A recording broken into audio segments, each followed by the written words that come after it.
रायगढ़ के शिक्षक मारुति भगत ने स्पेन में आयोजित वर्ल्ड इंग्लिश टीचर प्रतियोगिता में पहला स्थान हासिल किया है। खास बात यह है कि अंग्रेजी उनके शिक्षण विषयों में शामिल नहीं रहा, लेकिन उन्होंने सेवानिवृत्ति के बाद अपनी मेहनत से यह मुकाम हासिल किया है। रायगढ़ जिले के छोटे से गांव पेजारी में रहने वाले शिक्षक मारुति भगत ने साबित कर दिया है कि सीखने की कोई उम्र नहीं होती। को एएसओ लक्ष्मीशालिनी महिला महाविद्यालय के पूर्व प्राचार्य मारुति भगत ने स्पेन की तेज इंग्लिश अकादमी द्वारा आयोजित वर्ल्ड इंग्लिश टीचर प्रतियोगिता में हिस्सा लिया और 7,679 अंकों के साथ विश्व में पहला स्थान हासिल किया। यह प्रतियोगिता पूरी दुनिया में भाग लेने वाले अंग्रेजी शिक्षकों के लिए आयोजित की गई थी, लेकिन भगत की मेहनत, समर्पण और धारा प्रवाह अंग्रेजी ने उन्हें सबसे अलग बना दिया। सध्या जगामध्ये मोबाईलचा प्रस्त खूप वाढत आहे।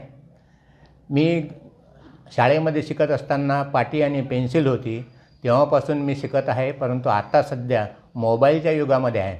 मोबाईलच्या युगामध्ये असताना इतर कोणत्याही प्रकारचे गेम मी मोबाईल बघत नाही, परंतु शिक्षणासाठी जे काही स्वाध्याय याच्यामध्ये येतात त्यांचाच मी अभ्यास करतो। एक अशीच परीक्षा इंग्लंडमधली होती, ती परीक्षा मी ऑनलाईन परीक्षा दिली। त्यापैकी 25 पैकी 24 प्रश्नाची उत्तरं मला देता आली, त्याबद्दल मला समाधान वाटलं।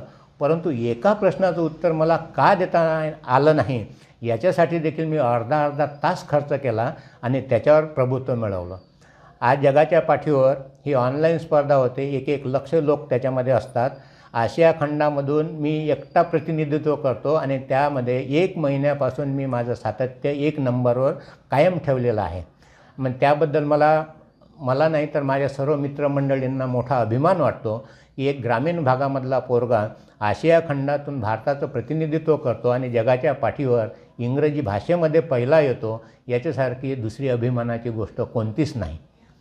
विद्यार्थ्यांसाठी मार्गदर्शक सल्ला आणि आपलं मार्गदर्शन काय आहे? विद्यार्थ्यांनी मोबाईलचा वापर निरनिराळ्या प्रकारचे गेम खेळण्यासाठी न करता, मला आठवते आमचे पूर्वीचे दिवस, मी अगोदरच्या जमान्यामधला आहे। मला वडिलांनी मी काही चूक केली तर वडील मला मारायचे, ठीक आहे तो याच्यामध्ये मारायचे आणि मला गप्प करण्यासाठी देखील पुन्हा मारायचे। त्या पिढीमधला मी ग्रस्त आहे। आताचे पालक मूल रडलं तर त्याला मोबाईल देतात, कॅडबरी चॉकलेट देतात। आमच्या वेळेला असं नव्हतं, आमच्या वेळेला पुस्तक दिलं जायचं, शिक्षक चांगले होते आणि शिक्षक आमच्याकडनं करून घ्यायचे। पालकांनी देखील मुलांकडे लक्ष दिलं पाहिजे।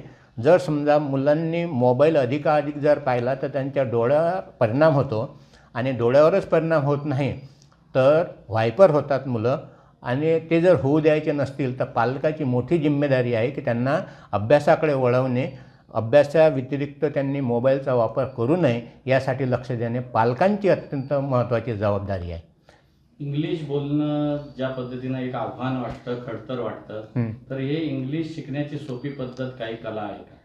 इंग्रजी शिकण्याची साधी आणि सोपी कला अशी आहे की जे लोक इंग्रजी बोलतात त्या लोकांच्या सानिध्यामध्ये राहून ऐकल्याशिवाय आपल्याला इंग्रजी भाषा येणार नाही। पुस्तकं वाचून इंग्रजी भाषा येत नाही। जर समजा पुस्तकं वाचून जर ही भाषा जर आली असती तर सर्वांनी पुस्तकं घेऊनच इंग्रजी शिकले असते।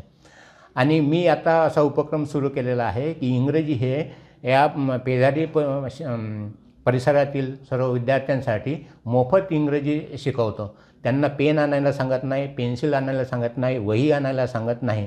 त्यांना मी प्रश्न विचारतो, ते प्रश्नाची उत्तरं देतात आणि मला त्याबद्दल एक मोठं समाधान वाटतं आहे। इंग्लिश जे आहे ते शिकण्यासाठी पुस्तकं वाचणं किंवा न्यूजपेपर इंग्लिश वाचणं किती फायदेशीर ठरतं? न्यूजपेपर हे जरा नंतरची बाब आहे। 5व्या वर्गापासून तर 8व्या वर्गापर्यंतची जी पुस्तकं आहेत ते अस्खलितरित्या आपल्याला वाचता आली पाहिजेत, कारण त्यामध्ये इंग्रजी कसं बोलावं, वाक्यरचना कशी असते हे 5वीपासून तर 8व्या वर्गाच्या पुस्तकामध्ये स्पष्ट दिलेलं असते। नंतर हळूहळू आपल्याला व्याकरणाकडे गेलं पाहिजे। आपला दुबईला जाणारे जे लोक आहेत ते इंग्रजी ग्रामर शिकत नाहीत।